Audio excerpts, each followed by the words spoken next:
are in no way connected. From outside this world. This is weird. What?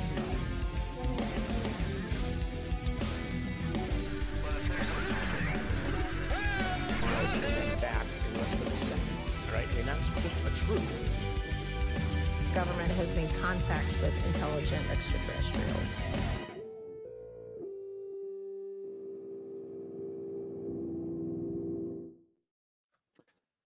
Et bonjour à tous. Nous avons le plaisir de recevoir aujourd'hui Alain Juillet, ancien directeur du renseignement au sein de la Direction générale de la sécurité extérieure et anciennement haut responsable chargé de l'intelligence économique. Bonjour Alain. Bonjour. Bienvenue tout d'abord. C'est la première fois où on fait une interview ensemble. Je suis très content de pouvoir vous recevoir avec votre degré d'expertise sur le sujet et je pense qu'on va avoir un débat assez animé. Mais avant toute chose, je pense qu'il y a une réelle déconnexion entre la société française et le renseignement, voire même une inquiétude de la population, on pourrait dire. Est-ce que vous pourriez expliquer à notre audience ce que sont les services de renseignement extérieur et le renseignement économique en particulier ?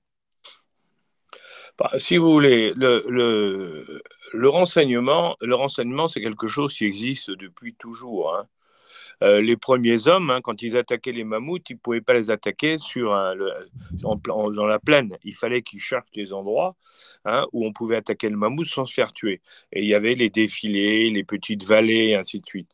Pour ça, il fallait repérer l'itinéraire du mammouth. On faisait du renseignement. Donc, si vous voulez, depuis le renseignement, c'est un des plus vieux métiers du monde, c'est clair. Simplement, ce qu'il y a, c'est que dans certains pays, le renseignement est considéré comme quelque chose depuis toujours d'important, et c'est quelque chose qui est bien vu. Les pays anglo-saxons en particulier, mais il n'y a pas que. Les Chinois, depuis Sun Tzu, c'est pareil. Et puis, il y a des pays dans lesquels le renseignement n'est pas pris au sérieux depuis très longtemps, c'est en particulier la France. La France, si vous voulez, le renseignement, ça a été longtemps considéré comme un peu un drôle de truc, pas très sérieux, avec des drôles de personnes. Les barbouzes, si vous voulez, voilà, c'était les barbouzes. Il a fallu attendre la guerre du Golfe, la première guerre du Golfe, pour que le ministre à l'époque de la Défense, Pierre Joxe, se rende compte que les Français n'avaient aucun renseignement quand les Américains ou les Anglais en avaient plein, que c'était extrêmement dangereux pour nos armées, parce que se battre en connaissant l'adversaire, en sachant où il est, c'est plus facile qu'en ne sachant rien du tout.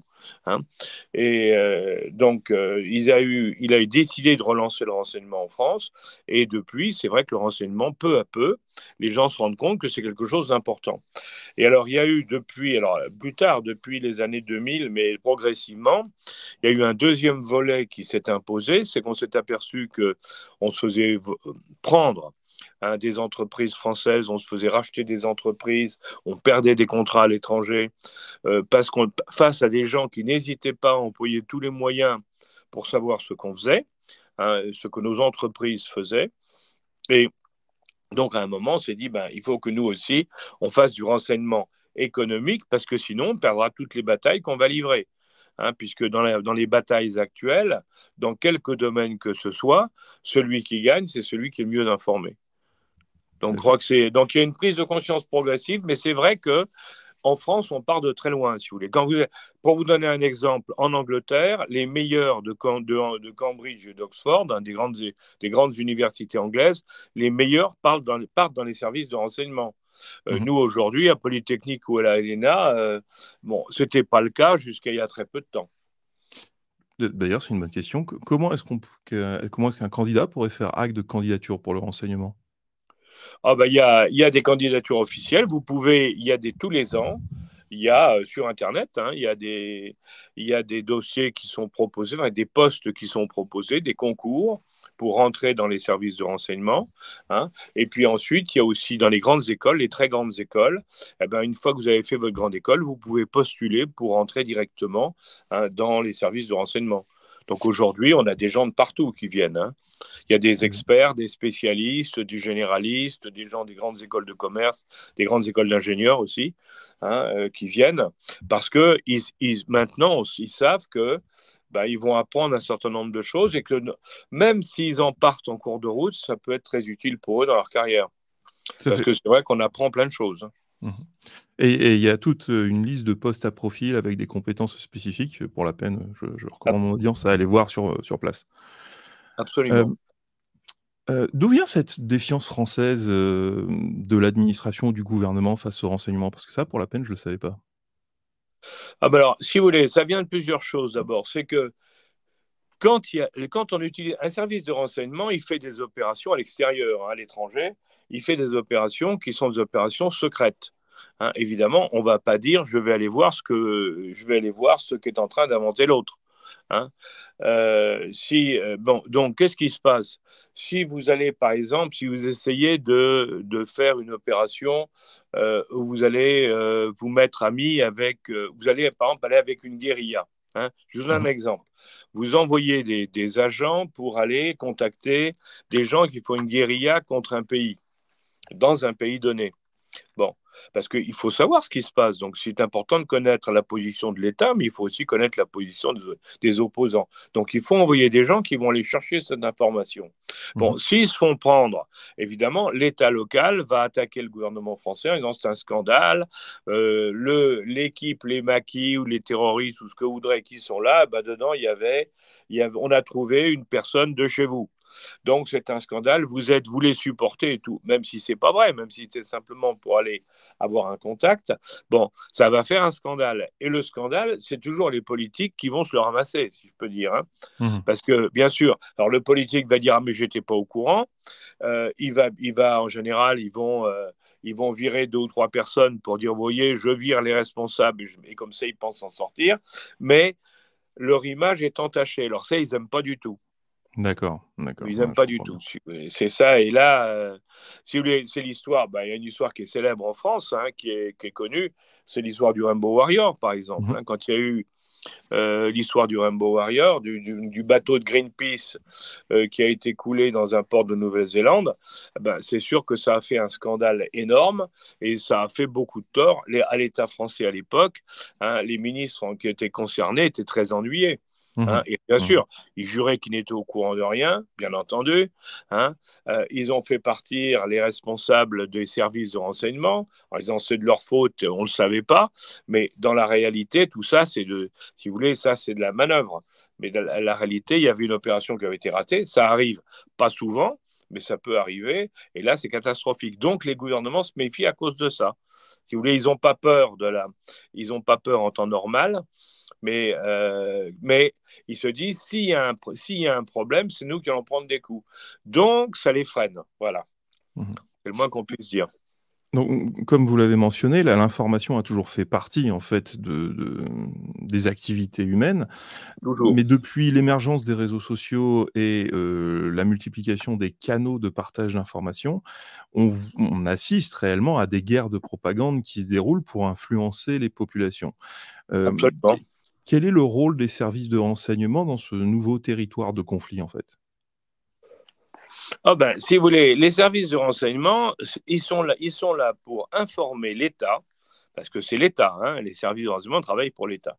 Ils sont là pour informer l'État de ce qui se passe, pour que quand l'État va avoir à répondre ou à prendre position sur un problème, il ait le maximum d'informations possibles. Jamais quelqu'un n'a toutes les informations. Enfin, c'est rarissime d'avoir toutes les informations. Mais en temps normal, si vous avez un peu d'informations, mais qu'on vous en donne plus, évidemment, ça va changer les choses. C'est ça qu'il faut bien voir. Vous savez, aujourd'hui, je vais vous donner un exemple. Par exemple, si vous êtes... regardez la guerre en Ukraine, par exemple. La guerre en Ukraine, les Américains annonçaient que la guerre allait éclater en Ukraine, les Européens disaient non. Ils disaient pas tout de suite. Les Européens avaient raison parce que les conditions climatiques étaient défavorables pour lancer une guerre.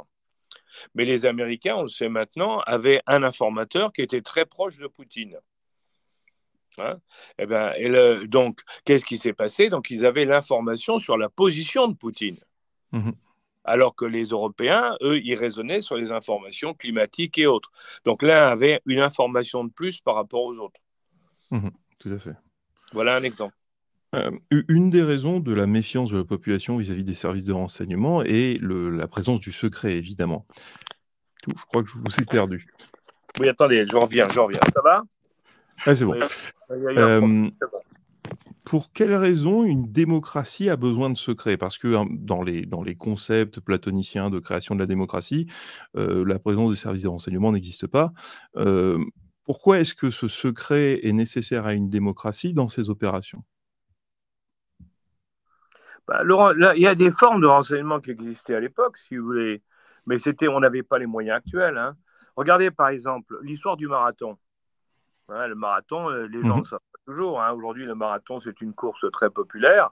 En réalité, le marathon, ça retrace l'histoire des Grecs quand ils ont gagné une bataille. Ils ont gagné une bataille contre leurs opposants. Enfin, les Athéniens ont gagné une bataille contre leurs opposants. Et qu'est-ce qui s'est passé? Il fallait prévenir tout de suite Athènes. Hein, il fallait prévenir Athènes à toute vitesse de manière à ce qu'ils se préparent pour la suite. Il n'y avait pas de liaison radio, il n'y avait pas de liaison téléphonique, il n'y avait rien à l'époque. Hein. Bon. Donc, qu'est-ce qu'ils ont fait? Ils ont envoyé un coureur qui a couru pendant 42 km de toutes ses forces pour arriver à Athènes et dire à Athènes, ah, voilà, on vient de gagner et voilà la situation. Vous voyez? Ça, c'est du renseignement. Oui, tout à fait. C'est une forme de renseignement. Là, en l'occurrence, on parlait du nécessaire secret pour couvrir les opérations. Voilà, alors, ce qu'il y a, c'est qu'il y a des choses que vous ne pouvez pas dire. Il y a des choses que vous ne pouvez pas dire parce que les gens ne les comprendraient pas forcément, si vous voulez. Les gens sont de plus en plus qualifiés, hein, ils ont de plus en plus d'informations, ils sont de plus en plus efficaces dans leurs analyses. On le voit bien au niveau de la population. Il n'empêche qu'il y a des choses que les gens ne peuvent pas. Il ne faut pas que les gens reçoivent ce genre de secret parce que ça pourrait leur poser des problèmes, si vous voulez. Parce que dans la vie, le monde, il n'est pas gentil. Le monde, il ne fait pas de cadeaux. Hein. Les gens se font... Il y a des choses qui se passent où on peut se poser des questions, si vous voulez. Et ce n'est pas souhaitable que le public se rende compte de la réalité de ce qui se passe. Parce que la réalité, elle est souvent affreuse. Tout à fait. Je vais vous donner un exemple. Il y a eu récemment des coups d'État en Afrique, par exemple, au Niger. Bon, au Niger, on s'est fait virer. C'est le moins qu'on puisse dire. Hein, les gens ont pris le pouvoir et il y a une junte militaire qui a pris le pouvoir et qui a dit les Français, on n'en veut plus. Bon, les Français ont protesté. Hein, je vous en souvenez, à l'époque, le président a dit c'est inacceptable. Vous allez voir ce que vous allez voir et ainsi de suite. Bon. Dans le même temps, les Américains, eux, ils ont envoyé un secrétaire d'État chez les Nigériens pour leur dire hey, vous faites ce que vous voulez avec les Français, mais nous, vous nous gardez. Parce que nous, on a une base militaire très importante chez vous, à Agadez. Hein, on a une base militaire très importante qui nous permet de surveiller toute la zone. Donc, vous nous laissez tranquilles. Nous, on est d'accord avec vous. On ne dira rien. Vous pouvez faire votre mauvais coup, on ne dira rien. Bon, sur le plan de la raison, c'est totalement immoral qu'un allié occidental laisse tomber son allié qui jusqu'à maintenant, a assuré la sécurité de la zone. C'est immoral. Bon, est-ce que vous pouvez raconter à tout le monde, est-ce que le président peut dire par exemple, non seulement nous allons nous défendre au Niger, mais je vais sévir contre les Américains, c'est inacceptable ce qu'ils viennent de faire. Bien sûr que non. On ne va pas dire du mal de nos alliés. Donc il y a des choses que vous pouvez garder secrètes, si vous voulez. Tout à fait. Oui, d'ailleurs, il y a des choses sur lesquelles on ne peut pas dire. Bon, si vous envoyez, je reprends l'histoire du renseignement, si vous envoyez des gens des forces spéciales françaises sur un théâtre d'opération dans une guerre extérieure, vous envoyez 2-3 personnes pour savoir ce qui se passe, il est évident que vous n'allez pas dire à la télévision française, nous avons envoyé une équipe des forces spéciales sur place pour aller voir ce qui se passe. Je sais pas moi, à Bakhmout, à Mariupol, où vous voudrez. Bien sûr que non. Vous ne dites rien. Donc la protection du secret, si vous voulez, elle est nécessaire. Et les gens, je vais vous dire une chose. Alors là, regardez, il faut faire attention. Si vous voulez, l'histoire de la transparence absolue, qui est qu'on nous sort régulièrement aujourd'hui, est une absurdité totale. vous ne pouvez pas avoir la transparence absolue. Si vous étudiez l'histoire, alors je sais que les tendances actuelles, woke et autres, font qu'on ne parle plus d'histoire. Mais si vous regardez l'histoire, chaque fois qu'on a voulu faire de la transparence totale quelque part, ça s'est terminé par une dictature. Toujours. Non, c'est vrai. Et je vais vous en donner un exemple à titre personne, pas personnel à moi, mais pour vos auditeurs. Les auditeurs qui vivent en couple, pendant un week-end, jurez-vous, l'un et l'autre, ou l'une et l'autre, ou l'un comme vous voulez, jurez-vous de vous dire face à face tout ce qui vous passe par la tête depuis votre réveil jusqu'à votre coucher. Tout. Absolument tout ce qui vous passe par la tête sans arrêt, d'un côté comme de l'autre. Eh bien, je vous garantis qu'à la fin des 2 jours, vous serez séparés. Tout à fait. Sur un autre point... Il faut bien que le secret, on le sait, on le pratique nous-mêmes, le secret. Il y a des choses qu'on ne peut pas dire.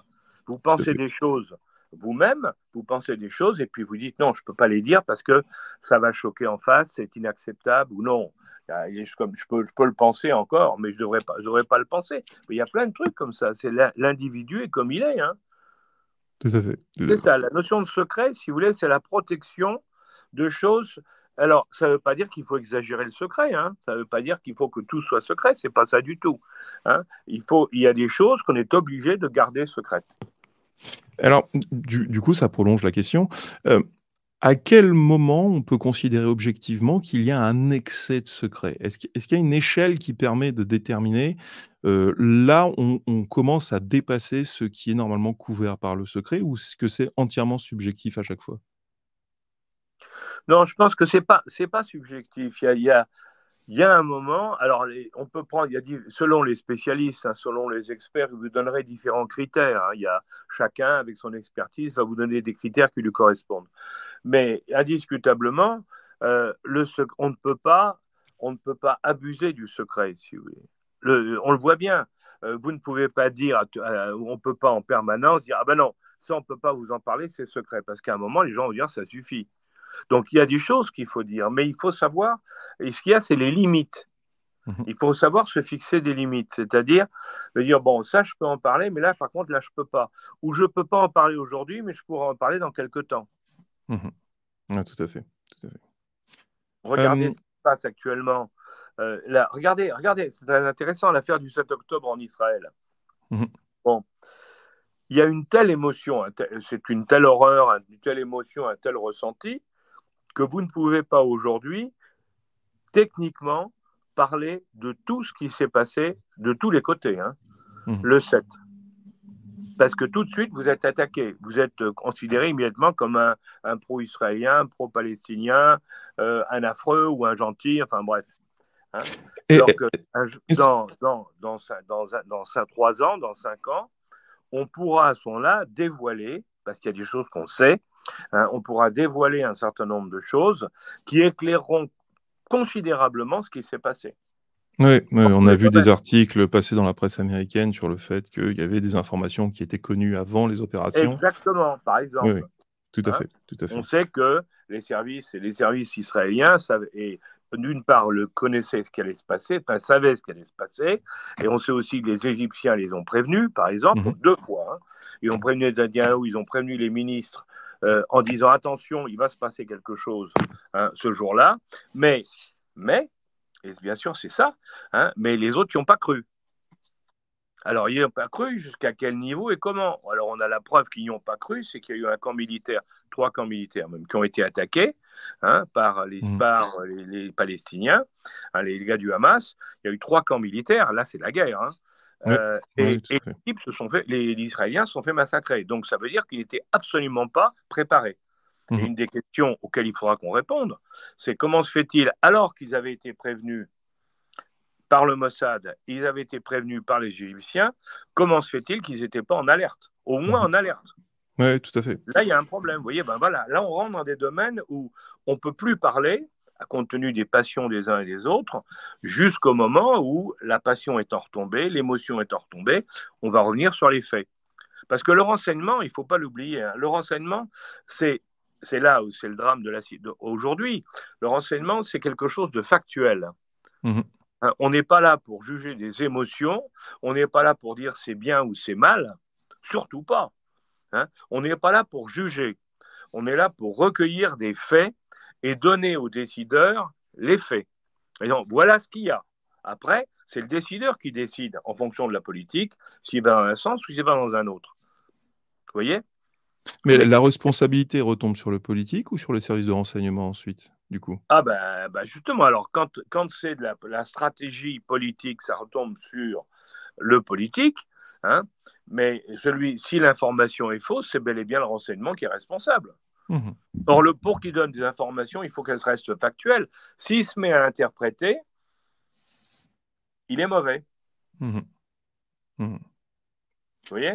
C'est ce que je vous disais tout à l'heure. Alors, on voit bien la différence avec le niveau d'information. Ce que je vous disais tout à l'heure sur la guerre, par exemple, la guerre en Ukraine.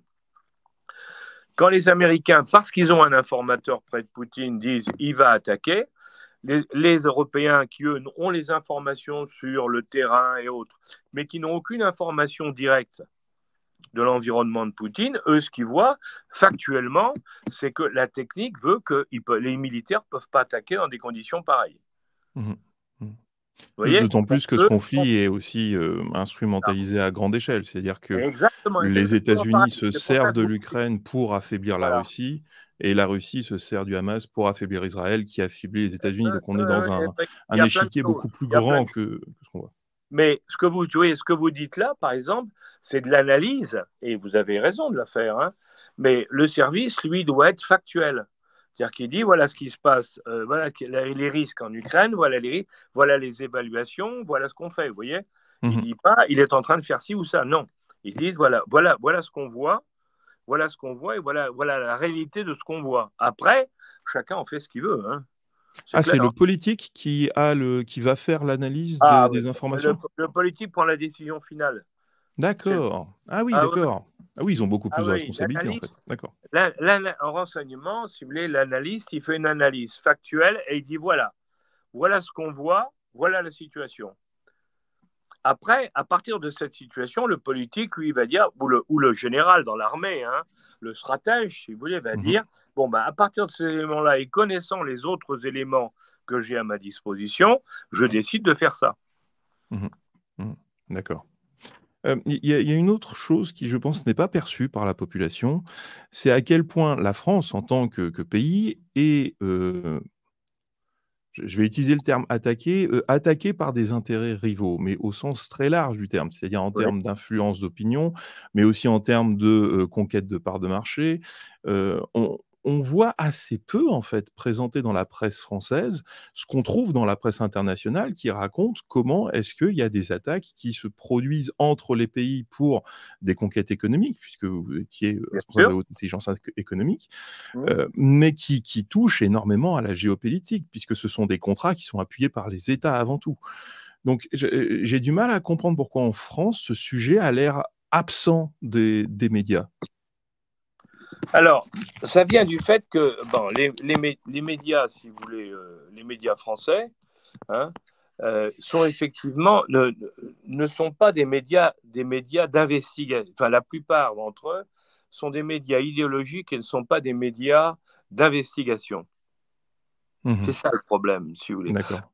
Vous avez dans un certain nombre de pays, vous avez des médias qui font de la recherche. Alors, vous en avez qui sont de la recherche d'investigation en France. Mediapart, par exemple, est un journal qui fait de l'investigation. Mais c'est de l'investigation idéologique parce que c'est totalement orienté.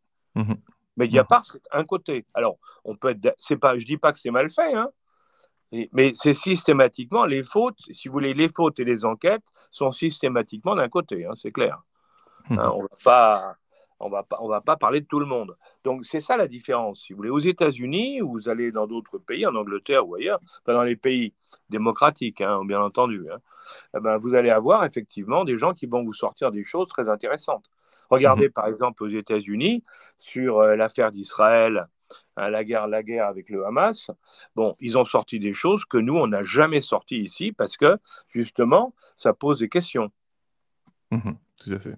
Et du coup, sur la scène internationale, à quel point la France est-elle attaquée par les autres pays? Parce que je pense qu'il y a une idée dans la population, en fait, on est dans une zone de paix au sein de l'Union européenne et que du C'est pas coup, vrai. tout se passe bien, en fait, on est entre Non, mais voisins c'est et pas on a vrai des du tout. accords. Regardez, je vais vous montrer un exemple qui est terrible, hein. Le nucléaire. Le nucléaire, on était les leaders mondiaux en nucléaire et on avait l'électricité la moins chère du monde. Mmh. Pas mal, hein, c'était pas mal parce que quand même, ça permettait d'avoir des coûts de production.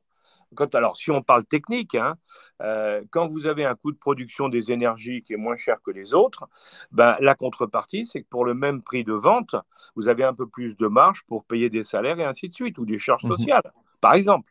Hein, vous voyez, il faut voir tout se tient. Bon, le nucléaire.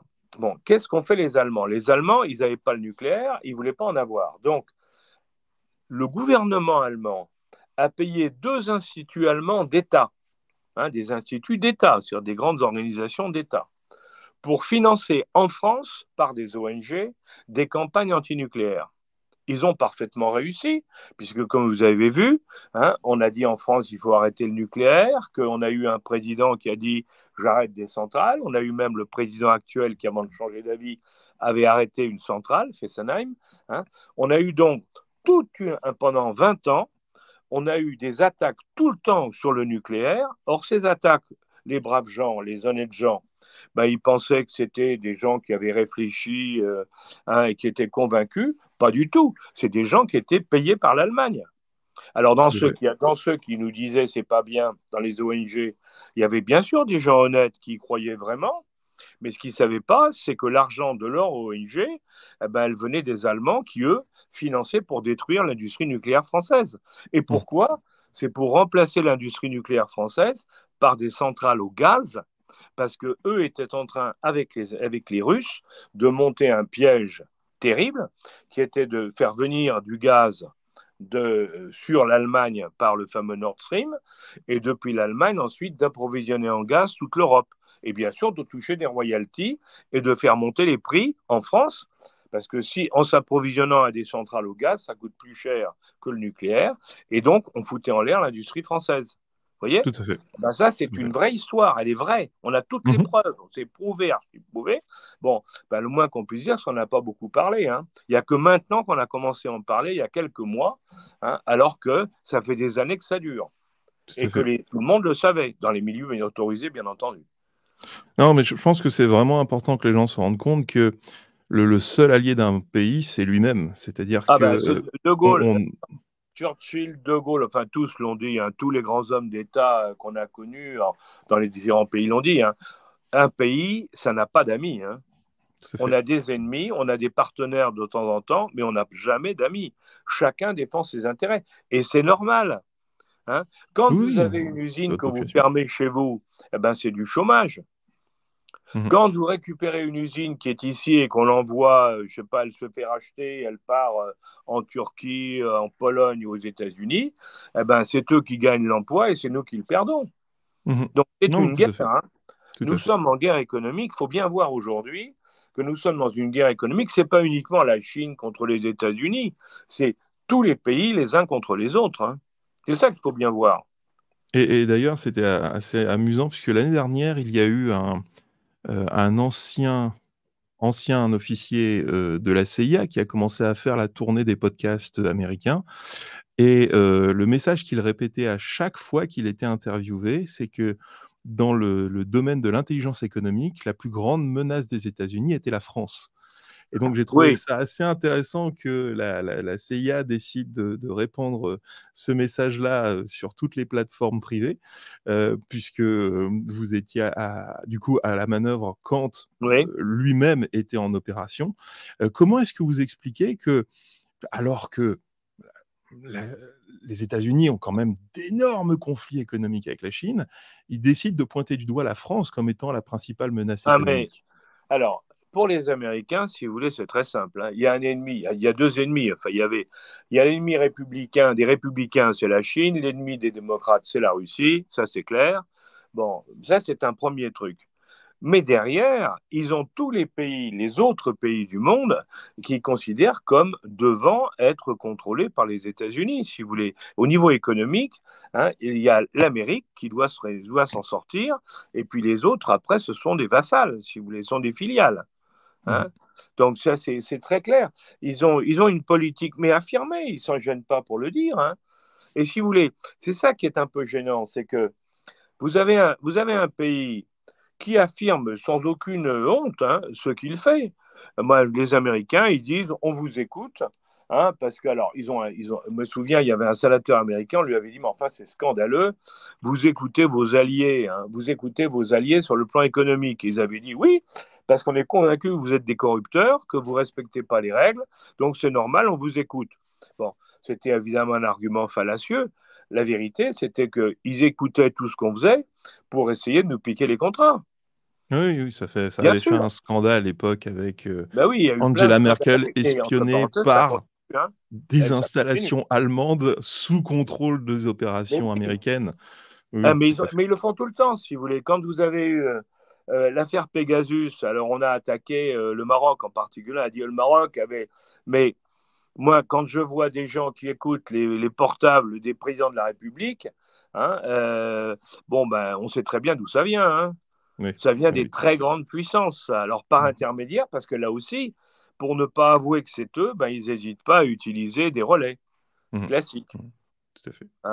Donc, je voulais vraiment avoir cette première partie où on fasse un peu une vue très générale de la situation, parce que je pense pas qu'on puisse parler réellement des pans en tant que domaine déconnecté de la géopolitique, Ah, vu comment absolument. il est imbriqué à l'intérieur.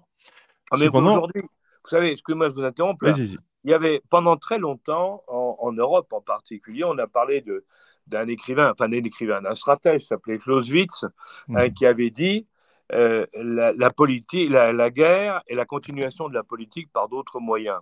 Mais Tout à fait. aujourd'hui, avec les moyens modernes, si vous voulez, hein, dans tous les domaines, hein, l'intelligence artificielle, tout, hein, l'Internet, enfin tout, il est évident que la guerre est globale. Si vous voulez, on ne peut plus dire C'est vrai. aujourd'hui qu'il y a une guerre il y a la politique, puis la guerre militaire. Non. Tout se fait ensemble. La preuve, regardez la guerre en Ukraine. Bon, il y a la guerre militaire avec l'OTAN contre les Russes, hein, mais d'un autre côté, il y a la guerre économique. On fait des sanctions en série. Bon, elles ne Mhm. marchent pas, ça c'est autre chose, mais on fait des sanctions. Donc on mêle bien la guerre économique à la guerre militaire et Tout à à la fait. guerre politique. Donc on voit bien qu'on est dans un ensemble. D'autant plus que depuis la Seconde Guerre mondiale, il y a vraiment une imbrication des systèmes économiques avec les systèmes de guerre, puisque Absolument. on s'est rendu compte qu'en fait, c'était un des moyens de production-destruction les plus efficaces au niveau économique, puisque tout Oui. missile tiré doit être remplacé, et donc vous avez un financement obligatoire qui se met en place. Bien sûr. D'ailleurs, vous avez, et ça rapporte beaucoup d'argent. Regardez, par exemple, l'affaire de l'Ukraine. Vous avez les Européens, nous, on a donné du matériel à l'Ukraine. C'est pour ça qu'on n'en donne pas beaucoup, d'ailleurs. Hein, on donne le matériel à l'armée ukrainienne. Mais les Américains, ils ne donnent pas le matériel. Ils prêtent le matériel avec un plan, qu'il faut le payer. Mhm. Tout à Hein, fait. il va falloir payer. Les Ukrainiens, à la fin de la guerre, seront obligés de rembourser les Américains de tous les investissements qui ont été faits. Tout à fait. Et puis, je vous garantis que les Américains se chargeront de faire payer. Hein, il n'y a pas de problème. L'État ukrainien devra payer. Mhm. Mhm. Non, mais Et tout à c'est fait. là Tout où à on fait. voit Donc, à partir de ce moment-là, évidemment, on voit bien que là, on est dans un conflit qui ne rapporte pas simplement ou qu'on ne gagne pas simplement sur le plan militaire. Mhm. Mhm. Donc, un des sujets de tension sur la scène internationale actuellement, où justement les services de renseignement de différentes puissances sont à l'œuvre, est le sujet des PAN, les phénomènes aérospatiaux non identifiés. Oui. Pourriez-vous expliquer en quoi ces PAN sont un défi pour la sécurité nationale des différents pays qui les rencontrent? Si vous voulez, c'est très simple en définitive. Nous avons tous les pays sans exception, avec leurs alliés ou tout seuls, doivent défendre leur territoire, leur souveraineté, si vous voulez, et éviter que quelqu'un puisse venir chez eux sans qu'il puisse se défendre pour faire ce qu'il a envie de faire. Ça, c'est clair. Mmh. Alors, pour ça, on surveille les frontières terrestres, on surveille également les frontières maritimes et on surveille les frontières dans l'espace, les frontières spatiales, l'air. Hein. Donc, on a une armée de l'air, on a une armée de terre et on a une marine. Et chacune des trois assure la sécurité de sa zone de manière à ce que personne ne puisse raisonnablement rentrer et faire ce qu'il veut chez nous. Alors, ce qui est terrible dans les objets non identifiés, volants non identifiés, ou volants ou autres non identifiés, c'est que ce sont des systèmes devant lesquels nos armées sont incapables de répondre. C'est-à-dire, si vous voulez, on est devant quelque chose qu'on ne maîtrise pas. Et ça, c'est très grave, parce que ça veut dire que, puisqu'on ne les maîtrise pas, s'ils sont agressifs, alors là, actuellement, ils ne le sont pas, mais s'ils sont agressifs, ils peuvent rentrer comme dans du beurre, puisqu'on ne sait pas les arrêter. Donc, ça pose un problème énorme sur le plan de la sécurité nationale, dans tous les pays. Alors, il y a une époque, après la Deuxième Guerre mondiale, on a eu des informations régulièrement sur des engins non identifiés, des objets non identifiés, mais à l'époque, on se disait, et ça a toujours été le cas, on se disait, c'est bizarre, mais c'est peut-être des témoins qui ont été hallucinés, ils avaient abusé de l'alcool, du vin rouge, de la fumette, tout ce que vous voudrez. Donc on disait, il y a des problèmes. Néanmoins, déjà à l'époque, il y avait quand même des questions, quand c'était des gens très sérieux, et on en avait, en particulier chez les militaires et les gens de l'armée de l'air, qui vous disaient, j'ai vu ça, c'était à côté de mon appareil, c'était comme ça, et là on se disait quand même, ceux-là ils ne sont pas fous, ils sont sérieux, qu'est-ce que ça pouvait être? Mais on disait, a priori, il n'y a pas eu de problème, on laissait tomber. Ce qui se passe depuis 20 ans, c'est que nos systèmes de mesure, nos systèmes d'identification, nos systèmes de repérage se sont considérablement développés avec les moyens modernes.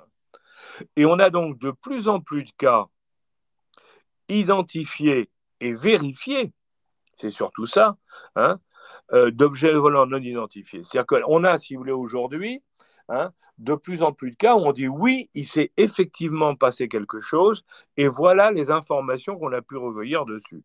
Et alors ça pose de vrais problèmes. Et alors, et ça pose de vrais problèmes parce que, évidemment, la réponse au niveau du militaire, ou quand le politique pose la question au militaire en lui disant, bon alors, et en face de ça, qu'est-ce que vous faites? Et l'autre dit, mais je ne peux rien faire puisque je ne sais pas je n'ai aucun moyen d'empêcher ça. Vous voyez? Ça fait penser à ce qui s'est passé en février de l'année dernière maintenant, dans le nord des États-Unis, où les États-Unis ont décidé d'abattre des objets sans même les avoir identifiés formellement. Alors les fameux ballons. C'est ça. Ah oui. On est quand même en dehors de la doctrine militaire des États-Unis. Alors non seulement ils sont en dehors de la doctrine, mais ils ont même franchi un cap sur le plan de la légalité internationale, puisque normalement, on considère que l'espace aérien qui protège, dans lesquels les pays ont le contrôle, est de 30 km, en 30 000 mètres. Bon, au-dessus, on est dans l'espace. Et il y a des accords internationaux qui disent que dans l'espace, on ne se tire pas dessus. Là, vous me direz, jusqu'au jour où on va se tirer dessus. Mais pour le moment, c'est très clair. L'espace est neutre. Bon. Donc, quand les Américains ont tiré sur les ballons, ils étaient à plus de 30 000 mètres. Donc, ils ont détruit des objets qui volaient au-delà des limites dans lesquelles légalement ils étaient autorisés à le faire. Donc ça pose déjà un premier problème. Bon, la réponse, c'est oui, mais de toute manière, c'était au-dessus de chez nous. Ils venaient de passer 2 jours ou 3 jours à se promener au-dessus du territoire américain. Ils nous espionnaient. Bon, alors, ce qui est intéressant, c'est que, et c'est là où c'est même très intéressant, c'est qu'ils ont tiré sur ces fameux ballons. Ils ont envoyé donc des missiles, enfin des chasseurs à haute altitude et ensuite qui ont tiré des missiles, et ils ont eu les fameux ballons qui sont retombés sur le sol. Alors, je ne sais pas si vous avez remarqué, mais il n'y a eu aucun commentaire sur ce qu'ils ont trouvé dans les restes qui sont tombés au sol. Et ça, c'est très intéressant, parce que d'une part, ça montre que ce n'était pas, comme il disait, des ballons espions, parce que si c'était des ballons espions chinois, ben, ils auraient tout de suite sorti l'information en disant, vous voyez, hein, ce sont des ballons chinois d'espionnage, ils avaient tout un matériel pour filmer, regarder ce qu'on a chez nous. Or, ils n'ont rien dit de tout ça. Ça prouve qu'en définitive, ces ballons n'étaient pas des ballons d'espionnage. Alors, est-ce que c'était des ballons météorologiques, comme on dit les Chinois? C'est possible. C'est bizarre, mais c'est possible. Est-ce que c'est autre chose? On n'en sait rien. Mhm. Mhm. Et justement, il y a eu des cas sur la côte ouest des États-Unis où les chasseurs déclaraient observer des pans, et en fait, après examen, il s'agissait de drones équipés par la Chine, déguisés en pans, parce que sachant que les pilotes ne voulaient pas reporter avoir observé des pans en vol, ils les avaient déguisés sous forme de pans.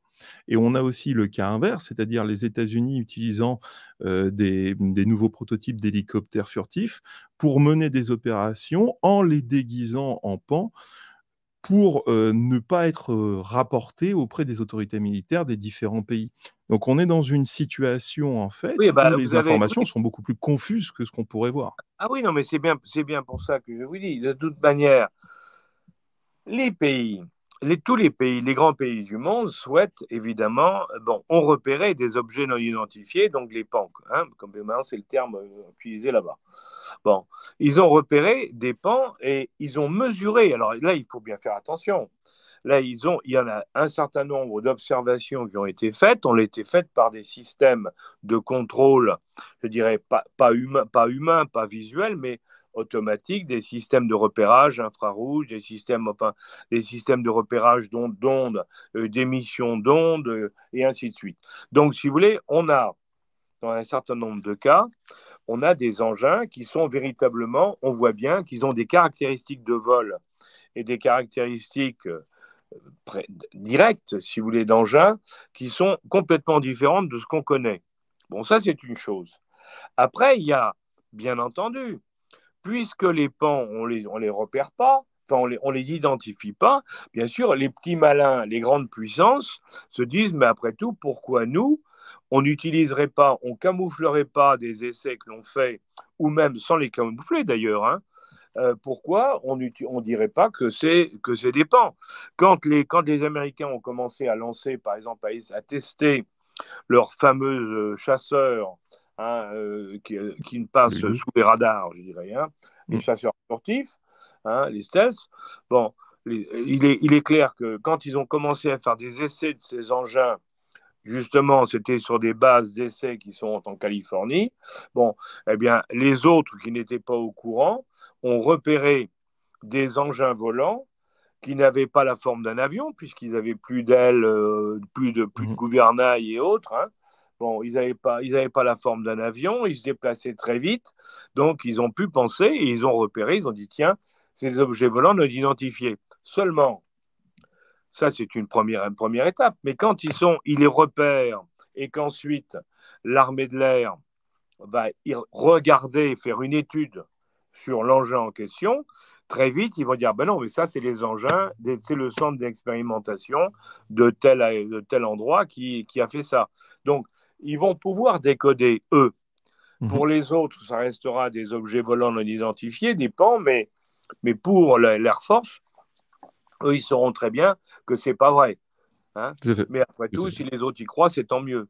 Pareil pour les Chinois, pareil pour les autres. Hein. La différence, c'est quand vous avez ce qu'on a vu avec l'affaire du Nimitz, par exemple. Hein, l'affaire du Nimitz, qu'ils ont montré les films, qui est très intéressant dans l'affaire du Nimitz, c'est que c'est la première fois où ils ont vraiment montré, je dirais, des choses prises par... Et là, c'était pas l'Air Force, hein, justement, c'était la marine. Il faut bien faire attention parce que l'Air Force ne parle pas, c'est la marine américaine qui parle beaucoup plus. Bon, et quand il y a l'affaire du Nimitz, ils ont montré 2 objets volants contre lesquels ils ont envoyé des chasseurs et pilotés par des grands pros, quoi. C'était une commandante et un chef instructeur, donc ce n'étaient pas des gamins, hein, qui ont été les repérer, qui ont pris des mesures, si vous voulez, à distance, en verrouillant leur centre, leur système de tir et leur système de mesure sur ces objets volants et qui ont vu et qui ont filmé des caractéristiques absolument invraisemblables. Et là, pour moi, la plus intéressante, d'ailleurs, entre parenthèses, c'est pas le vol en l'air où ils font des zigzags. Ce qui m'intéresse, moi, c'est quand ils rentrent dans l'eau et sans ralentir de vitesse, ils continuent sous l'eau puis ils ressortent.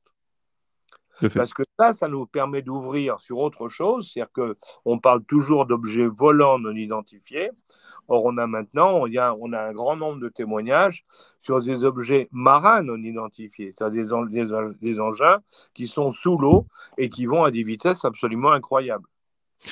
Justement, en parlant de ça, je suis tout à fait d'accord, c'est pour moi un caractère fondamental parce que c'est ce qui permet objectivement de différencier ce qui pourrait être une technologie de pointe, que ce soit sur des perturbations radar ou des leurres à très haute performance, d'une technologie qui est radicalement différente de tout ce qu'on peut obtenir. C'est-à-dire qu'on a quelques objets hein, qui sont capables de passer de marin à aérien, mais avec des performances extrêmement dégradées.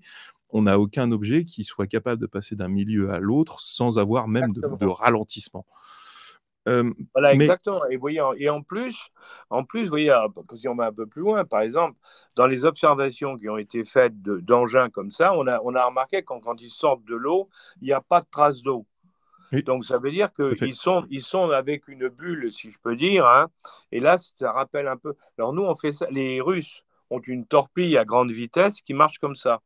On crée une espèce de bulle de plasma autour de la torpille, ce qui fait qu'elle ne marche plus dans l'eau, mais elle est dans une bulle qui n'est pas de l'eau, hein, qui est du plasma. Alors, ça, c'est une technique, c'est les seuls qui savent faire ça actuellement. Hein, et cette torpille, elle est redoutable, hein, parce qu'évidemment, elle va beaucoup plus vite que tout ce qu'on a à disposition. Mais là dont on parle, effectivement, ça va encore beaucoup plus vite. Hein, et donc là, on a des témoignages, et ça, on sait qu'il n'y a pas un pays capable de faire ça aujourd'hui. Tout à fait. Donc, si vous voulez, là, on sait que c'est autre chose. Vous voyez, c'est pour ça que on revient à au problème de sécurité nationale dont je vous parlais au départ. Hein. Aujourd'hui, les grands pays ne peuvent pas se désintéresser de ce problème-là.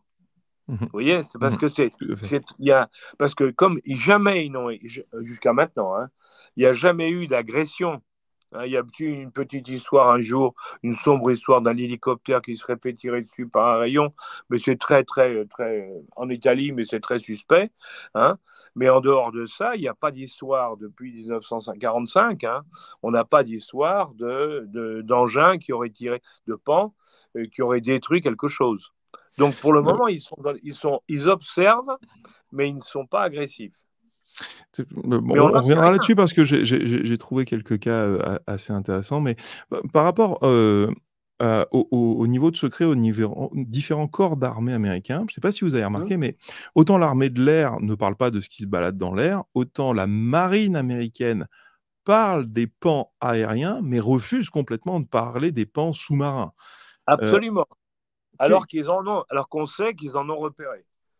Même au-delà de ça, ils ont repéré des pans à extrêmement grande vitesse sous l'eau, circulant sous l'eau. Ils ont, paraît-il, un certain nombre de témoignages très intéressants, mais là, ils n'en parlent pas. C'est vrai qu'il y a une espèce... C'est très curieux, parce qu'en définitive, ils ne parlent de choses qui, en définitive, les concernent moins, quoi, hein, comme vous le dites. Hein. La marine parle des engins volants, ne parle pas des engins marines. Voilà, c'est bizarre. Et l'Air Force ne parle pas du tout. Oui, et d'autant plus qu'on sait que la marine américaine dispose de moyens de reconnaissance sous-marins, mais faramineux. Pendant la guerre froide, la vraie peur, c'était les sous-marins nucléaires russes. On sait que l'ensemble des océans est surveillé. Mais exactement, on a des systèmes d'écoute sous-marine pour surveiller les sous-marins nucléaires des autres pays qui font qu'aujourd'hui, on surveille tout ce qui se passe. Regardez, quand il y a un sous-marin qui a un incident ou un gros accident et qui coule, par exemple, ils sont capables, quelques jours ou quelques mois plus tard, on en prend que, oui, on a entendu une explosion à 3200 km à tel endroit et à telle position. Ils ont les moyens de repérer tout. Donc, à l'évidence, ils ont des informations là-dessus, mais ça, on n'en parle pas. Et là, on revient au secret. Et je pense que c'est parce que, comme ils ne savent pas ce que c'est, ils ne veulent pas faire peur aux gens. Ah ouais, C'est d'accord. vrai que si on disait aux gens, vous savez, il y a quand même la mer, il y a aujourd'hui hein, il y a des engins qui traversent la mer, on ne sait pas où ils vont, on ne sait pas d'où ils viennent, on ne sait pas d'où ils vont. Hein. Mhm. Peut-être qu'il y a autre chose sous terre que nous, sur terre que nous. Bon, évidemment, à ce moment-là, les gens paniqueraient. Donc, on préfère ne rien dire. On dit, bon, quand on y verra plus clair, on en parlera. Et est-ce que vous pensez que c'est réaliste que la population panique? Parce que honnêtement, il y a pas mal d'informations qui sont sorties depuis lors. Bon, rien de radical, mais j'ai pas vu la moindre once de panique dans aucun pays auquel l'information est Alors, sortie. je suis d'accord avec vous, mais en plus, si vous voulez, alors il y en a certains d'ailleurs qui disent sur ce sujet-là, ils disent que les Américains, progressivement, depuis maintenant 10 ans, hein, depuis 10 ans, à travers des porte-paroles, je dirais comme Elizondo et d'autres, hein, progressivement, les Américains commencent à lâcher des informations pour habituer la population leur population, mais c'est pareil dans les autres pays, Mmh. progressivement les habituer à un jour leur découvrir une réalité, c'est que ben, il y a on est peut-être dans des choses qui nous dépassent et on ne sait pas ce que c'est. Hein, ce qui est Mmh. quand même, ça pose quand même un problème. Mais une fois les gens sont préparés, pourquoi voulez-vous qu'ils s'inquiètent si on leur dira, bah oui, il y a des choses qui se passent autour de nous et qu'on voit de temps en temps, mais ils ne sont pas agressifs, ils ne nous attaquent pas, donc vous n'avez pas à vous inquiéter, bah, ça sera fini. Les gens diront, mais qu'est-ce que c'est? Alors là, on partira sur autre chose. Est-ce que c'est des gens qui vivent sur Terre? Est-ce que c'est un autre monde? Est-ce que c'est des gens qui viennent d'autres planètes? Enfin, tout est possible. Après, mais ça devient, on rentre dans une autre histoire, si vous voulez. Mmh. Pour les services de renseignement, c'est comme je vous disais, on est factuel. Donc le service de renseignement, il ne vous dira pas c'est un autre monde, ça vient d'ailleurs et autres. Non. Il dira voilà ce qu'on voit aujourd'hui. Alors, justement pour revenir à ce dont on parlait avant, il y a une partie, en fait, des cas qui a été laissée de côté, parce que je pense qu'ils sont assez dérangeants, mais par contre qui sont de très haute confiance parce qu'ils ont été enquêtés par les autorités gouvernementales, Oui. ou fédérales des différents États. Donc en Amérique du Sud, on a les cas de la zone de Acre, où on a des Mmh. populations qui ont, rencontré des sphères lumineuses et ont subi des brûlures allant jusqu'à des aveuglements. Ça a été enquêté par la police fédérale brésilienne. On a un peu plus loin le cas de Colares, qui a été enquêté par l'Air Force, où là aussi on a eu des sortes de rayons lumineux qui ont brûlé des populations. Mmh. Et de l'autre côté de l'Atlantique, on a eu le cas au Sénégal de Berrigan et le cas de l'Érythrée, qui est encore plus loin en Ouais. Afrique. Et dans les deux cas, on avait un objet qui a détruit un village en provoquant une sorte de mini tornade sur place et en faisant écrouler les maisons. Et si on cherche, et donc là, du coup, c'est une analyse subjective, Oui, oui. mais si on cherche les points communs, on a une origine de ces phénomènes qui agit différemment en fonction de la population où elle se trouve. C'est-à-dire que là où la population est très pauvre, avec peu de moyens de communication, elle a une sorte de démonstration de ses moyens techniques. Et quand elle est dans des zones qui sont beaucoup plus développées, avec des meilleurs moyens de communication, elle est beaucoup plus élusive, voire même, on a l'impression que quand elle prend contact, elle essaye de se montrer comme étant bienveillante et intéressée par l'environnement.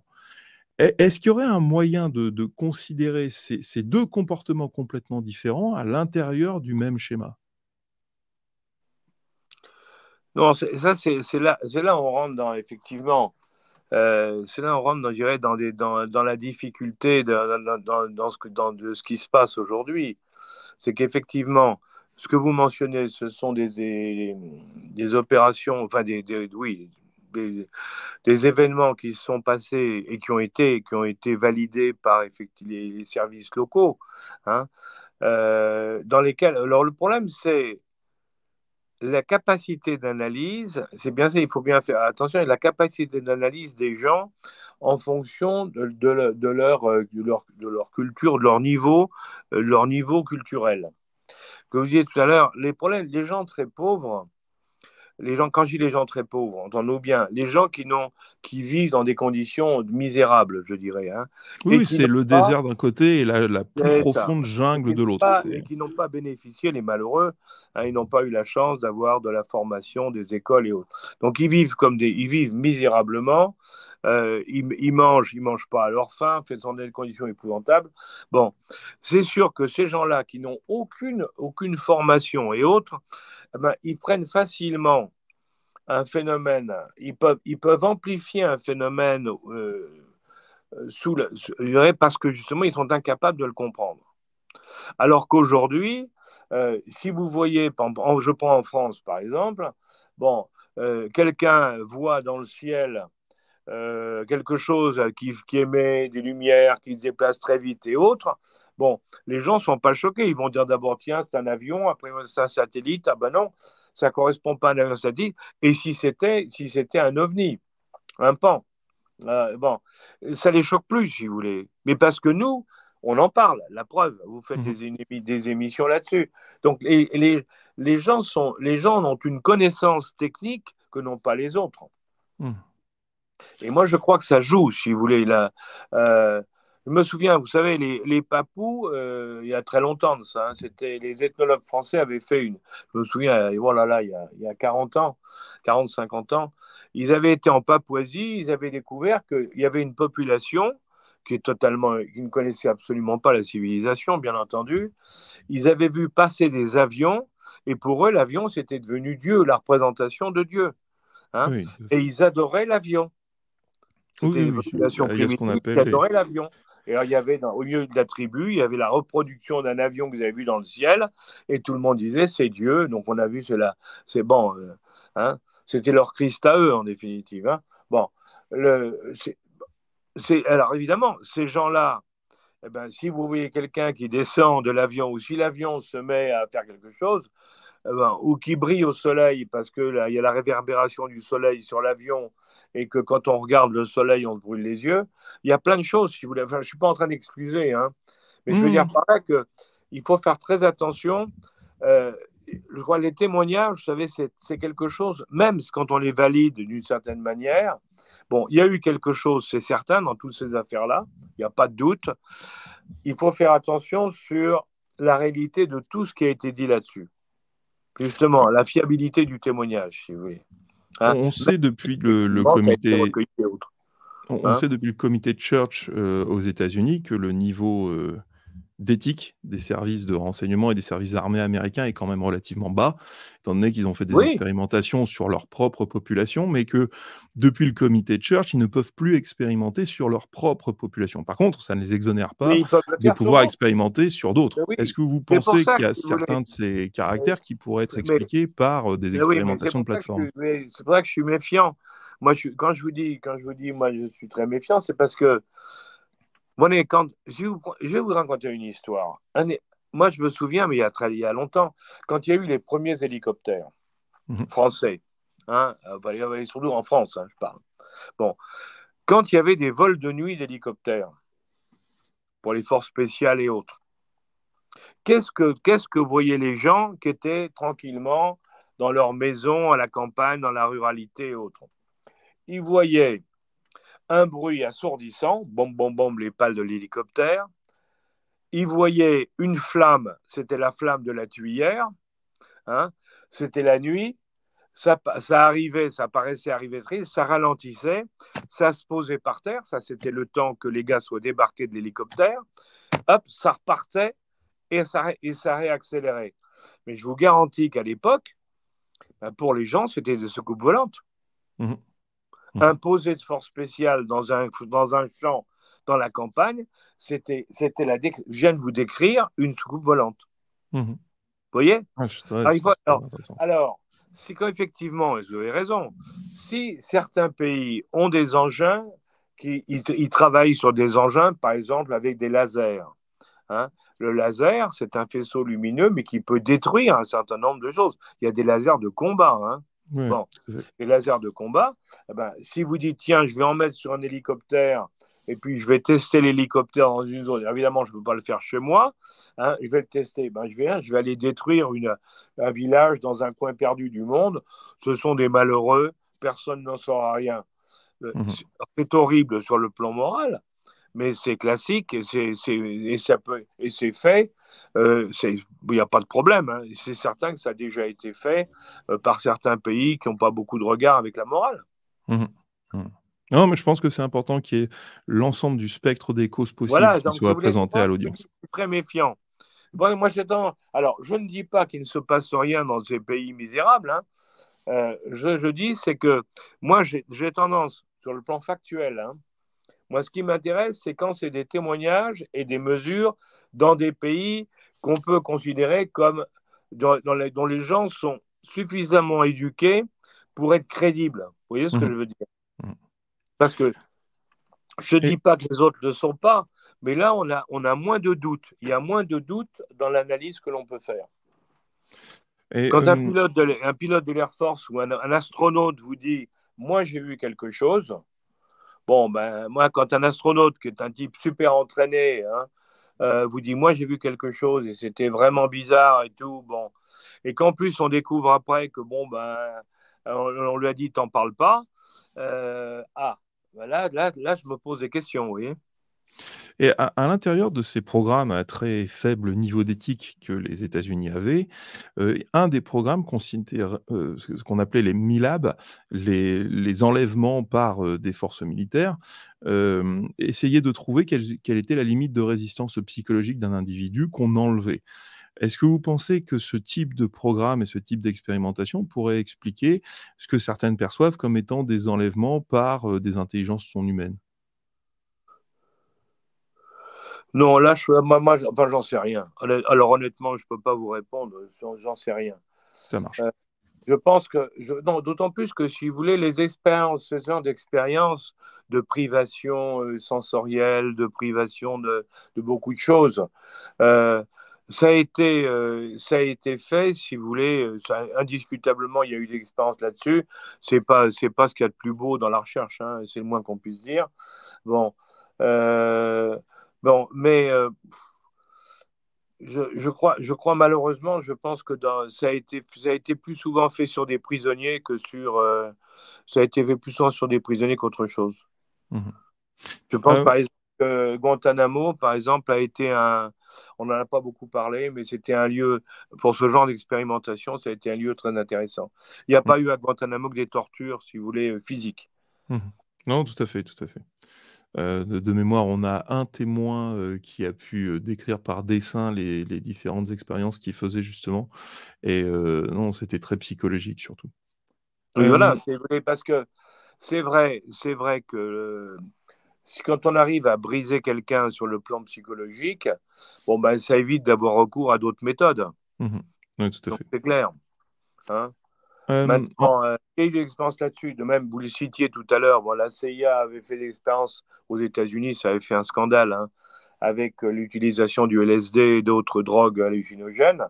Bon, bon, ça a été interdit. Donc on peut considérer que comme ça a été interdit, ils l'ont plus pratiqué sur des Américains et sur le territoire américain. Mais l'expérience avec Al-Qaïda a montré que les Américains, quand ils avaient un règlement aux États-Unis qui leur interdisait de le faire, eh ben, ils torturaient les gens dans des prisons, dans des pays étrangers. oui, Et il à y ce avait même moment-là, ben, c'est des pas installations en Europe qui étaient, sous contrôle réagir américain. à faire. Qui est effectivement sur le plan moral qui pose d'autres questions. Mmh, tout à fait. Bah, en parlant de la CIA, donc je pense que la première fois où on a eu, une sorte de doigt pointé vers la CIA, c'était en 1971 quand on a, eu un scientifique des renseignements australiens, Harry Turner, qui avait été, eu comme ordre de mission de trouver quel était le responsable, en fait, des manipulations d'opinion sur le sujet des ovnis et qui Oui. a pointé du doigt, en fait, les opérations de la CIA en disant: «Bah, voilà, au bout de 3 ans d'enquête, tout m'indique à penser que c'est la CIA» et c'est dans un rapport officiel des renseignements australiens. Récemment, on a eu aussi des sources qui ont indiqué qu'un bureau de la CIA nommé l'OGA, le bureau des opérations globales, était responsable de récupération de débris d'OVNI. Est-ce que vous pensez que ce serait cohérent avec les missions de renseignement extérieur de la CIA? Alors ça, alors le coup des débris, ça oui, bien sûr. Quand vous avez cette histoire-là, quand vous avez, ce que je vous disais, il y a un problème de sécurité nationale. Bon, alors on dit, bon, ces engins, ils vont, on vous dit, mais il y a des fois, il est arrivé des fois où ils sont cassés la figure, ils ont eu une panne, ou ils sont détruits, ou ils ont touché le sol à un moment ou à un autre. Bon, ben, quelle est évidemment immédiatement la pensée qu'on a, c'est attends, s'il y en a eu quelque part, on peut en trouver des morceaux quelque part, il faut aller les récupérer. Donc c'est évident que mais tous les services du monde sont intéressés de récupérer des morceaux, alors pour plusieurs raisons. D'abord parce que dans ces morceaux, on va pouvoir voir les alliages qui sont utilisés. Parce que tout le monde se pose la question aujourd'hui, c'est très probable qu'un des moyens qu'utilisent le moyen de déplacement de ces engins montre, vu leur ligne de vol, leur comportement, qu'ils ont résolu le problème de la gravitation. Ça, c'est clair. Donc, pour ça, il y a aussi des alliages qui correspondent à ça. Des alliages qui permettent d'empêcher l'effet de la pesanteur, qui neutralise la pesanteur sous une forme ou sous une autre. Et l'effet de la pesanteur. Donc, ça, si vous récupérez des morceaux d'engin, ça va vous permettre de voir, en étudiant l'alliage, peut-être de trouver des alliages, et on découvrir que ces alliages peut-être peuvent être faits avec des minéraux qui existent sur Terre, ou peut-être aussi que ce sont des alliages avec des choses qu'on ne connaît pas. Vous voyez, donc c'est ça. Alors, bien sûr que ça intéresse tout le monde. Alors, on sait que les Américains, ils l'ont. Alors là, grâce au témoignage d'un lanceur d'alerte récent auprès du Congrès américain, on a eu confirmation tout semble indiquer, en tout cas, que les Américains ont récupéré des morceaux. Alors, on dit même un engin entier, mais bon, ça, je ne sais pas si c'est. On ne sait pas, parce qu'on n'a pas eu de confirmation. Mais en tout cas, dans ce qu'a dit le témoin et qui a été repris après par un autre, ils auraient récupéré un engin entier en Italie après la guerre, et ils auraient des morceaux d'engin qu'ils auraient récupérés à plusieurs endroits. Bon, je pense que si eux le font, je pense que nos amis chinois, ils font la même chose, et les Russes, ils doivent faire la même chose aussi, parce qu'il y a aujourd'hui, et les Chinois l'ont reconnu, dans les services chinois, il y a un bureau qui travaille là-dessus. Et les Russes en avaient parlé il y a quelques années, ils avaient dit oui, nous aussi, on travaille là-dessus. Donc tous les grands pays du monde essaient aujourd'hui, bien sûr, parce que sur le plan industriel et sur le plan technologique, ça permettrait peut-être de faire des avancées intéressantes et de commencer à comprendre comment ça marche. La France dispose aussi pour les fabricants de la défense, autant vous dire que pour les industriels de la défense, c'est très très intéressant. La France dispose aussi de capacités de projection. À votre avis, le pays dispose-t-il d'un programme de récupération similaire à ceux des États-Unis, de la Russie et de la Chine? Alors, honnêtement, je n'en sais rien. Je ne pense pas, mais j'en sais rien. Là, donc, je ne peux pas vous dire. Je ne vais pas vous dire que c'est bien ou mal, je ne sais pas. L'amiral Tim Gallaudet a déclaré le mois précédent que, citation, « Nous recevons la visite d'une intelligence non humaine dotée d'une technologie que nous ne comprenons pas vraiment et dont les intentions nous échappent également. » Fin de la citation. Est-ce que vous partagez son point de vue? C'est un peu, quand on regarde tout ce qu'on vient de dire, quand on consulte tout ce qu'on vient de dire, tous les faits qu'on a évoqués, la question, effectivement, c'est celle-là. C'est se dire, on est devant quelque chose qu'on ne comprend pas. On sait que ça existe. Il n'y a plus de doute maintenant, si vous voulez. On ne peut pas dire c'est des rêves. Non. Maintenant, on sait que ça existe. On sait pas ce que c'est, mais on sait que ça existe. Et la vraie question, c'est, comment ça peut tourner? On revient au problème du départ. Donc, il ne fait que résumer une position globale qui est le résultat de tout ce qu'on vient de dire.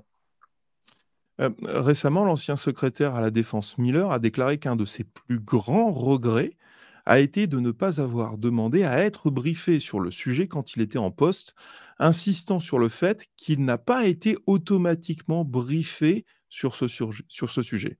Pensez-vous que ce type d'information nécessite un tel niveau de secret qu'il serait tenu à l'écart des plus hauts fonctionnaires de l'État américain? Si vous écoutez, quand je vous disais que la connaissance des alliages et l'étude d'un engin permettrait aux industriels de la défense, dans un délai raisonnable, de construire un engin pareil. Imaginez si un des grands pays, une des grandes puissances mondiales, était capable de faire un engin ayant les caractéristiques de vol, on en a parlé tout à l'heure. Hein, un pan, hein, comme on l'a évoqué. Bon, à ce moment-là, ce pays a un avantage militaire majeur par rapport aux autres. Parce que, certes, au départ, il n'attaque personne, mais ce genre d'engin peut devenir agressif si on l'équipe pour ça. Donc, ça veut dire que ça donnerait une puissance. Le pays qui en disposerait aurait une puissance colossale par rapport aux autres pays. Si vous voulez, c'est un peu comme la bombe atomique quand il n'y en avait qu'un pays qui l'avait ou deux. Hein? Donc, oui, c'est un problème extrêmement sérieux et évidemment, autant vous dire que si un pays a progressé dans ce domaine, il n'a aucun intérêt à raconter sa vie aux autres. Ils ne vont pas dévoiler des secrets. Or, vous savez, un secret, je crois que c'est Oscar Wilde, je ne sais plus, je crois que c'est Wilde qui disait que je ne sais plus qui disait, mais un grand auteur avait dit un secret n'est plus un secret à partir du moment où il est partagé par une autre personne. Oui. Donc, oui. Donc, si vous avez 3, 4 personnes, 10 personnes qui savent, c'est une chose. Si vous avez 500 personnes qui savent, c'est plus un secret. Il y a toujours un qui parle. Depuis Donc, le passage... dans ce genre de domaine, si vous êtes en train de chercher à mettre au point un pan dans un pays occidental ou autre, hein, en Russie, en Chine ou aux États-Unis, autant vous dire, vous n'allez pas le dire. Quand il y avait les fameux chasseurs furtifs, qui étaient une évolution majeure pour l'aéronautique, hein. Bon, quand les Américains ont commencé à mettre au point les chasseurs, pendant 10 ans, ça a été un secret absolu. Hein. Personne n'en savait rien. Et alors c'est ce que là on disait, c'est pour ça qu'en Californie à l'époque, ils avaient eu des repérages de pans, entre guillemets, qui n'étaient pas des pans. Tout à fait. Depuis le passage de l'amendement Schumer, de grands médias américains ont adopté une position de défiance face à ceux qu'ils nomment, pour la peine officiellement, les gardiens du secret. Est-ce que vous pensez que la pression publique et médiatique peut forcer le gouvernement américain à prendre les devants dans une année électorale? Alors ils peuvent juger que dans l'intérêt général, vu la pression qui est exercée sur eux, il faut lâcher quelque chose. Mais ils ne vont pas tout lâcher. Hein. Ils vont faire, à ce moment-là, les professionnels vont regarder ce qu'on peut dire et qui pose le moins de problèmes pour la suite. Ce qu'on peut dire qui est le moins engageant pour la suite. C'est pour ça que je vous disais tout à l'heure que, en France en particulier, j'en parle avec mes amis du GEPAN ou des 3AF, hein, quand j'en parle avec eux, la question qu'on se pose en définitive, c'est ce dévoilement progressif fait par les Américains d'un certain nombre d'informations, parce qu'en définitive, peu à peu, on en apprend quand même, hein, et ils nous en montrent, fait que le public exercera moins de pression parce qu'il dira, bon, on en a parlé, on sait qu'il y a quelque chose, bon, ils sont en train d'y chercher, c'est fini. Il n'y a plus cette pression de dire, ah, vous nous dites rien, on veut savoir. On en parlait tout à l'heure. La Chine et la Russie ont déclaré ouvertement étudier les pans par les déclarations de leurs armées respectives. Absolument, mais pour les mêmes raisons. C'est que, vous voulez, ça représente celui qui comprend comment ça marche et qui est capable de le reproduire a un avantage militaire considérable par rapport aux autres. D'autant plus qu'elle se moquait du fait que les États-Unis redécouvrent le sujet aujourd'hui. Y aurait-il une course aux armements entre ces nations sur les technologies issues de pans, du coup? Ah bah oui. Il n'y a pas de problème. Je vous disais tout à l'heure, c'est pour ça que tout le monde voudrait récupérer des morceaux de pans pour savoir comment sont les alliages.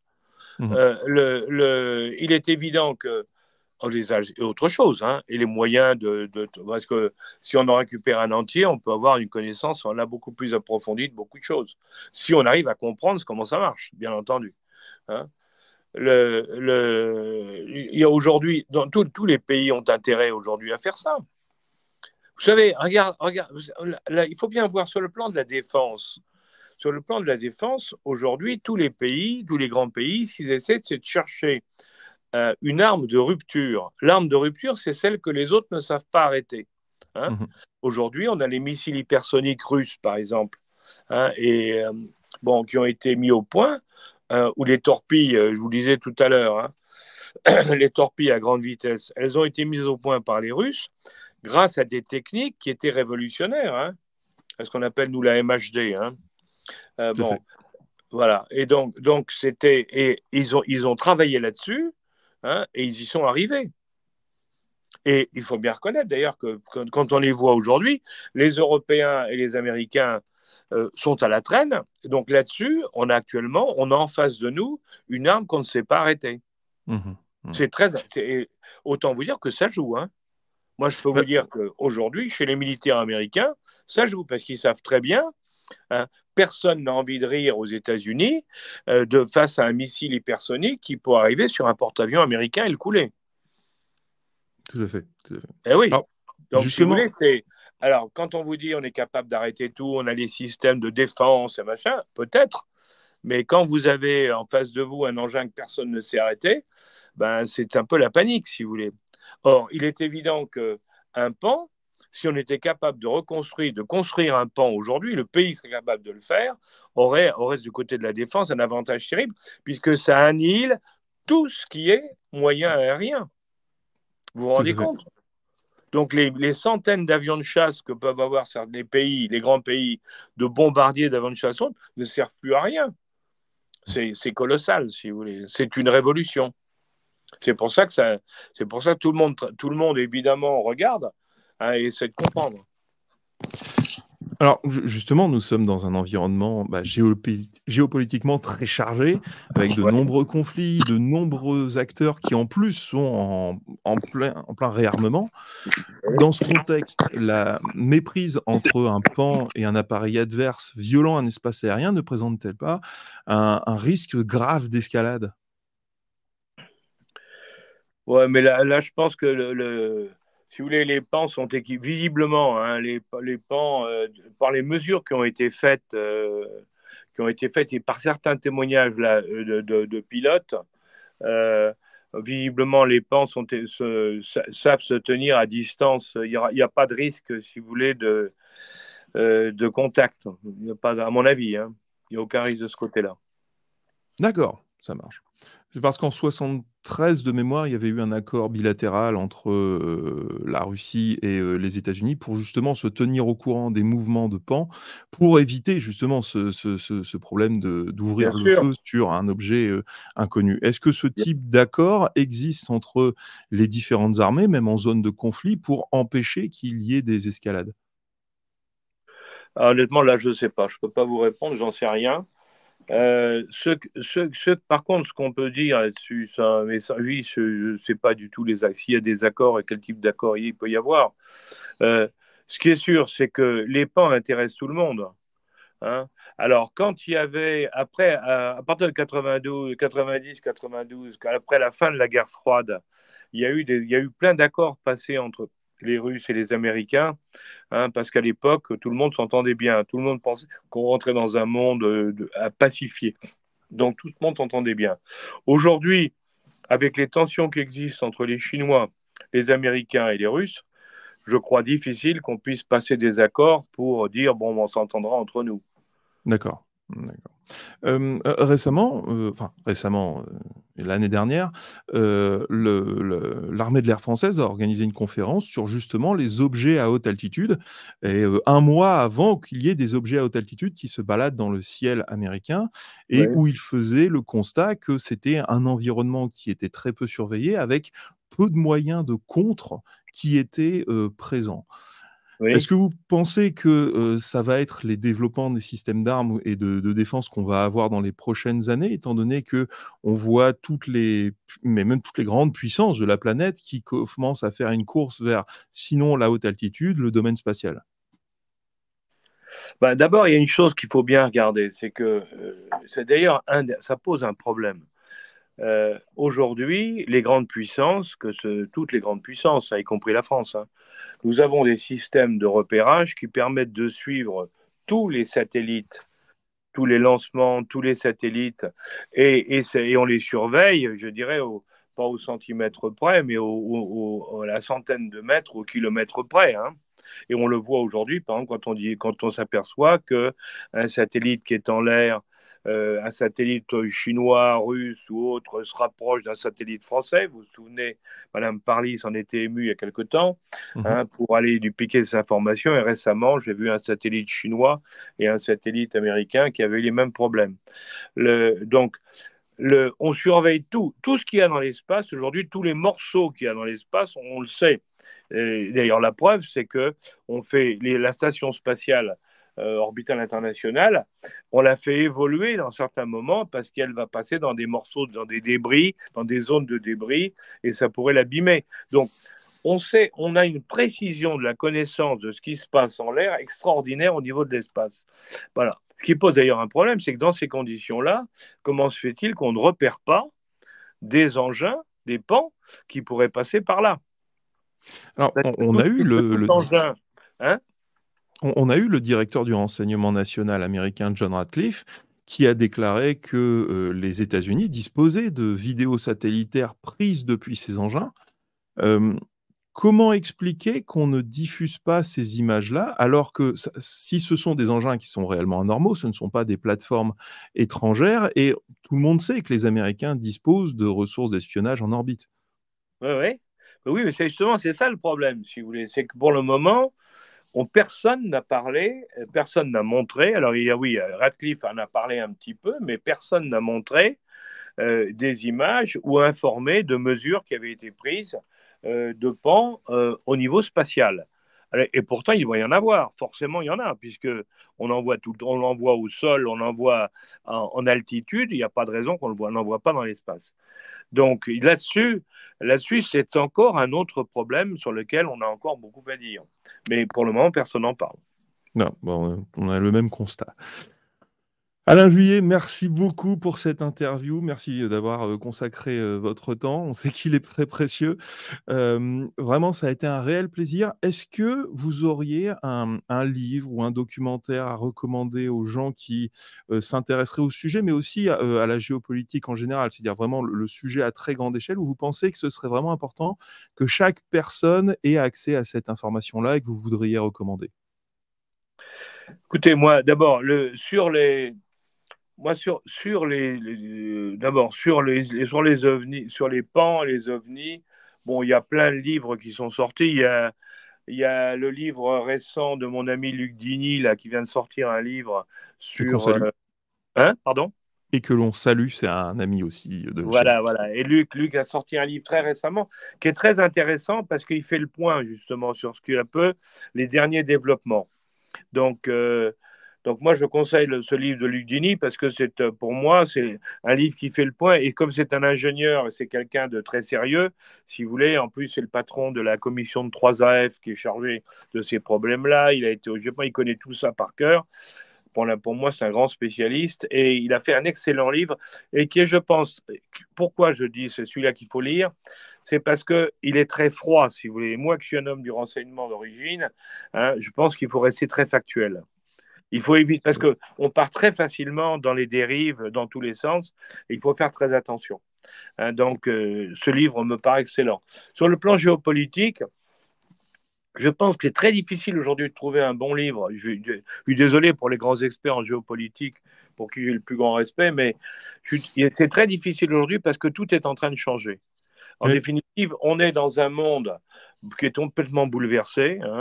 On est dans un monde dans lequel on assiste au passage, ça va prendre des années, mais c'est le passage du G7, c'est-à-dire l'occidental, le passage d'un monde dominé par les Occidentaux à un monde dans lequel les pays émergents deviennent plus puissants que nous. Les BRICS, les fameux BRICS, vous savez, qui sont les pays émergents, maintenant, leur PIB est supérieur au PIB du G7. Ils font 32-33% du PIB mondial, ils représentent 40% de la population mondiale, ils représentent 50% des richesses pétrolières, énergétiques, enfin bref, ils sont en train de nous passer devant. Et ça, c'est le grand bouleversement actuel, ça va prendre des années, ça ne va pas se faire en 3 ans, ça va se prendre des années, mais ça y est, on est rentré. Donc ça veut dire que tous les concepts géopolitiques qu'on a pu écrire, qui étaient basés sur le contrôle du monde par les Occidentaux est en train de voler en éclats. Et donc, le livre de géopolitique du futur reste à écrire. Très bien. Alors, je me permettrai de recommander dans ce cas-là la chaîne de Philippe Fabry, qui est ce que je pense être le plus proche d'un analyste contemporain qui prend vraiment l'actualité et essaye de la décrypter jour après jour. L'audience de la chaîne le connaît bien et il essaye de proposer ce même niveau d'information. Ben moi, je peux vous dire aussi, moi j'ai une chaîne aussi, j'ai une petite chaîne sur YouTube qui s'appelle Openbox TV, hein, où laquelle on fait une émission par semaine de 35-40 minutes avec un expert, justement pour traiter des problèmes actuels géopolitiques. Mais là, on essaie de couvrir tous les domaines. Voilà. Impeccable. Openbox TV, vous tapez sur YouTube et vous me trouvez. Impeccable. Merci beaucoup, Alain. Ça a été un réel plaisir. Et à très bientôt. Au revoir. Merci. Au revoir.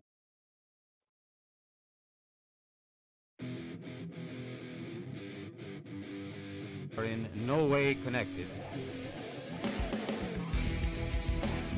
From outside this world. What?